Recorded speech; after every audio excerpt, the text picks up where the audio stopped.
splish splash. The water was warm underneath the afternoon sun. Frida and her little brother Gio were splashing in the pond on their grandmother's farm. The two children and their family were visiting Grandma for the week. It was sunny and bright outside. They'd had a wonderful afternoon playing and swimming together. Just then the children heard their grandma's voice, time to get out. She told them her voice was sweet and comfortable like a hug, or Frida's favourite blanket. Grandma explained that it was starting to get late. She said they should get out of the water and dry off before the sun began to go down. So Frida and Gio waited out of the small pond, dripping water as they went. Grandma handed them each a fluffy towel that she had brought for them to dry off. The towels were as soft and dry as the grass of the field around the pond. And they were huge when Grandma wrapped one towel around Frida's shoulders. It hung down to her ankles. On Gio, the other towel draped to the ground. The children felt cozy and safe wrapped in Grandma's huge towels all wrapped up. They followed their grandmother across the field of grass towards the house. The grass tickled their bare legs and feet. The yellow sun was still bright in the blue sky over the house, but it was getting lower and lower. Grandma's house had a porch that went all the way around it. The porch had a hammock and large, comfortable chairs on it. Frida and Gio often loved to sit in the oversized chairs or swing in the hammock on the shady porch right now. Though they followed Grandma through the front door and into the house. It was cool inside. They walked upstairs to the bedroom they shared there. Grandma helped them get out of their wet swimming suits. She hung up their suits to dry and helped them wipe the remaining droplets of water from their arms and legs. Before putting on their pajamas, once they were done, they went back downstairs and into Grandma's large kitchen. They sat down at a square wooden table. There, she served each of them a bowl of their favourite soup from a big pot on the stove. The steamy soup smelled delicious, and it tasted even better when they were done eating. Grandma took Frida and Gio by the hands, and the three of them walked together to the bathroom to brush their teeth. Frida loved the bathroom in Grandma's house. It had an old-fashioned sink and bathtub, and there was blue wallpaper on the walls covered with pictures of tiny pink flowers. Frida and Gio both had white toothbrushes, and Grandma had let them draw on the handle with a marker so they could tell them apart. Frida had made a flower on her toothbrush. Gio's drawing was more of a scribble, but he didn't mind. They brushed their teeth carefully, and Grandma commented on how responsible they were. "You're turning into such big kids," she said proudly. When they were finished, Frida asked if it was time to go and say goodnight to the animals on the farm. Grandma smiled and nodded. Yes, the children grinned back at her. This was a beautiful time of day on Grandma's farm. They slipped their feet into comfortable sandals and then walked back out the front door of the house outside the door. Grandma whistled her big, friendly dog. Shep came trotting over to them. Frida and Gio petted the sweet dog, rubbing their hands into his thick, fluffy fur. Then they all started off together toward the chicken teapot, where the chickens lived with their chicks. Shep walked along beside them on his 4 big paws. His paws patted quietly over the grass, making a whispering sound like the sound of the children's sandals against the field. The sun had slid down almost to the bottom of the sky now, and it was not so bright anymore. The air was getting cooler, but the children were cozy in their warm pajamas.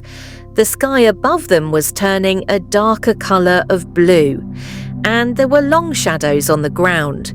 The chicken coop was a rectangle surrounded by a chain link fence in the middle. There was a miniature house all made out of wood. This was the hen house where the chickens slept at night. Grandma and the children walked up to the chicken seapop with Shep beside them. Then Shep sat down to wait for them to put the chickens to bed.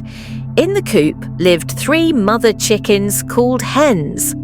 There was a big brown hen and a little yellow hen and a black and white spotted hen. The big brown hen had 3 baby chicks who looked just like her. The little yellow hen had 2 chicks who looked just like her. And the black and white spotted hen had 4 chicks. One of them black, one of them white, and two of them spotted like their mother. The tiny chicks were fluffy, so fluffy that they looked like little balls of fur with legs. The chickens were walking around inside the coop, now making soft cooing, clucking sounds. This was their way of calling their chick to them for the night. As the mother hens called, their babies gathered around them. Then the 3 hens LED their chicks into the hen house. For the night, inside the hen house, there were 3 boxes in a row. The boxes. In a row, the boxes were open on the top and on one side, and they were filled with straw. These were the chickens' nests. Each chicken settled down into one of these nests. With her chicks beside her, Frida and Gio watched them get settled through the open door of the hen house. Once they were all settled, the mothers used their beaks to comb their feathers and fluff the downy feathers of their babies, which looked like wispy fur. The children watched. "Good night, chickens," said Frida. "Good night, chickens," said Gio. "Cluck, cluck," said the big brother. "BR hen, cluck, cluck," said the little yellow hen. "Cluck, cluck," said the black and white spotted hen. Then it was time to close up the hen house for the night. Gio pushed the door of the miniature house shut. Frida closed the latch so the door would stay shut all night long while the chickens slept snug in their nests, with the hens and chickens all taken care of. Frida, Gio and Grandma left the chicken coop. They walked towards the field where the sheep grazed, with Shep following along right behind them. There were 5 black sheep and 5 white sheep making sheep. In all, they stood quietly in a grassy field with a fence around it made out of wood. There was a gate in the fence, and this is where they went now. Shep sat down outside the gate, ready to wait again. This time for them to say goodnight to the sheep. Grandma unlatched the gate and the children followed her through it as soon as they stepped through the gate into the sheep's field. The woolly animals walked over to them, making soft bee-ding noises. Frida and Gio petted the friendly sheep. Their hair was very thick and a little bit scratchy. It felt warm to their fingers, like it had soaked up the sun from the afternoon. The children scratched the sheep's warm woolly heads and patted their warm woolly backs. Both Frida and Gio petted all of the sheep, the 5 black sheep and the 5 white sheep. One by one, they made sure every sheep got a turn to get its head scratched and its back rubbed. "Good night," sheep said. Frida. "Good night," sheep said. Gio. Bar said. All the sheep bar bar. Then Grandma unlatched the gate to the sheep's field again. The children walked back out where Shep was sitting, still waiting patiently for them. Grandma followed them out and shut the gate behind her, carefully closing the latch once again. Then the 3 of them set out on their way, with Shep padding along softly next to them. Now they walked over to a large red barn. This was where the cows lived. There were 2 large, quiet, gentle cows on the farm. They were named Buttercup, and Rosa Buttercup was brown with huge friendly brown eyes and a very soft nose. Rosa was black and white with shy eyes and one ear that was a little bigger than the other one. The cows had short tails that looked like pieces of rope with tassels at the end. These tails were always swaying back and forth now, and then they slapped at a fly that buzzed too near to the cows' backs. Frida and Geo loved to feed Buttercup and Rosa. They loved to watch the peaceful cows munching as they stood quietly in the barn or in the field nearby this evening. Free asked Grandma if they could give the cows a bedtime snack. Grandma said yes, so Frida and Geo went to a cooler in the corner of the barn. Frida opened the cooler and they each took out a piece of celery. They took the light green vegetables to the waiting cows and held them up. Frida offered her piece of celery to Buttercup and Geo offered his piece of celery to Rosa. He stood on his tiptoes as he put the food near Rosa's mouth. The cows stuck out their big pink tongues and ray them around the green sticks of celery. They pulled the celery into their gentle mouths, crunch, crunch, crunch. The cows slowly munched their bedtime snack, looking at the children gratefully out of dark eyes. Frida thought the cows could say thank you with their eyes better than any of the other animals. Except for Shep, when the cows were done with their snack, the children patted them on their sides. The cow's fur was short and flat against their bellies.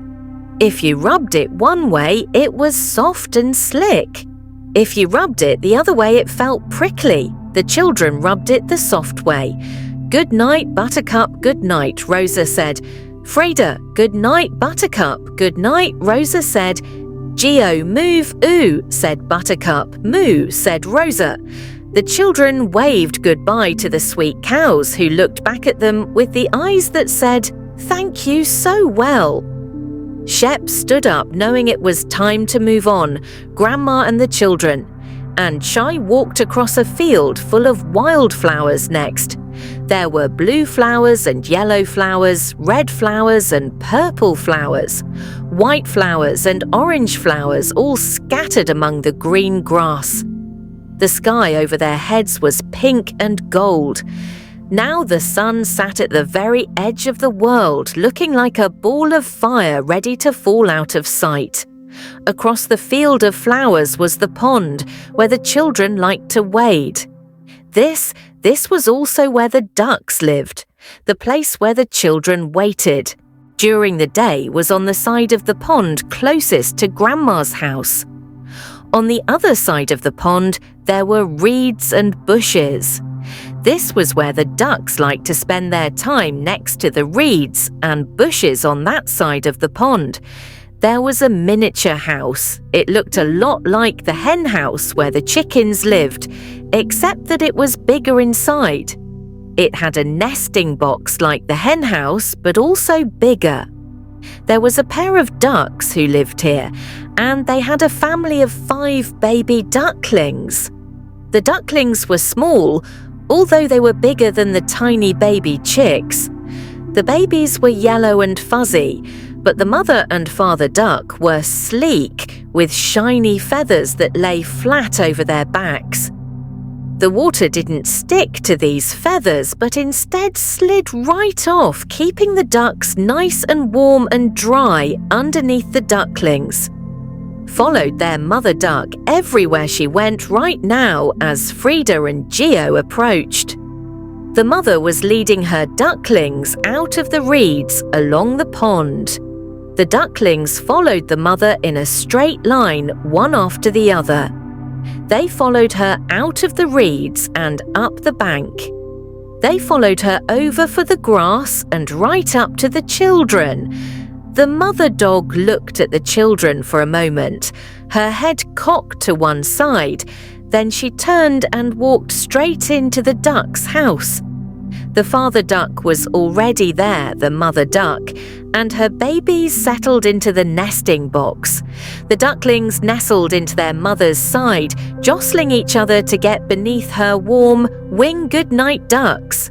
"Good night, ducklings," said "Frida, good night, ducks. Good night, ducklings," said Geo. "Quack, quack," said the mother duck. "Quack, quack," said the father duck. Then 5 little duckling voices came out quieter than their parents. Quack, quack, quack, quack, quack. The children closed the door to the duck's house then and locked it up for the night, with the mother duck, the father duck, and the 5 baby ducks cozy inside. Next, it was time to say goodnight to the horse. Shep's ears perked up as they turned away from the duck's house. He knew what was coming next for every night. They said goodnight to the animals in the same order, and Shep liked the horse. He and the horse were friends, so Shep led the way around the pond and beyond it to the stable where the horse lived. The horse's name was Raya. She was a beautiful, beautiful dark red colour, and her coat was glossy. The hair of Rita's glossy coat shone, reflecting the light at this moment. It reflected the last rays of the sun, which was just setting beyond the furthest edge of the fields. The hair on the horse's mane and tail were dark black and almost as shiny as her red coat. Her hooves and nose were black too. The horse whinnied gently as they approached, and Shep responded with a bark of greeting. The horse turned toward them and put her nose against Grandma and greeting. Then she rubbed her nose against first Frida and then Geo, saying hello to them as well. Finally, the tall horse lowered her nose to Shep's upturned face, and the 2 animals touched noses. Frida and Geo giggled. It was so cute to see the 2 friends saying hello to each other. Frida reached up and patted Ryder on her side. Her body felt strong and warm, and the short hair of her coat felt as glossy as it looked. Geo petted the horse too, and so did Grandma. They all loved Ryder, then Grandma. Let each of the children give the horse a treat before saying goodnight. She took a carrot from her pocket and broke it in half. Frida held out her half of the carrot in her open hand, and Ryder ate at it in one bite. Then Geo held out his half of the carrot one more bite, and that was gone too. The children caressed the strong, gentle horse once more, and then it was time to be on their way. It was almost their own bedtime now. "Good night," Ryder said. "Frida, good night," Ryder said. "Geo Wolof said, Shep nay," the horse replied. She turned her head back to her stall, and the children turned to go. The sun had disappeared now, and the sky SK was turning purple and grey. Soon it would be dark. They started back across the fields towards Grandma's house. But then Frida stopped looking up at the sky. She pointed. She had spotted the first star of the night. She and Geo and Grandma and Shep all stood in the field and looked up way up at the shining point of light in the purple and grey sky. Soon they knew the sky would be full of stars, sparkling across the dark sky like glitter. But right now, this was the very first one to appear, and that made it special. You could make a wish on the first star each night, so they all took a moment to make a silent wish. Frida's wish was almost more like a thank you. She wished for everything to stay as beautiful and wonderful as it was. Right then and there on Grandma's farm, she felt happy and homey and peaceful. And then the children and their grandma and the faithful dog began their walk again. They walked towards Grandma's snug house, which they could see across the fields. The lights were on inside the house, and they could see the windows all lit up, glowing into the falling night. It looked like a wonderful place to get snuggled down under the covers and fall asleep.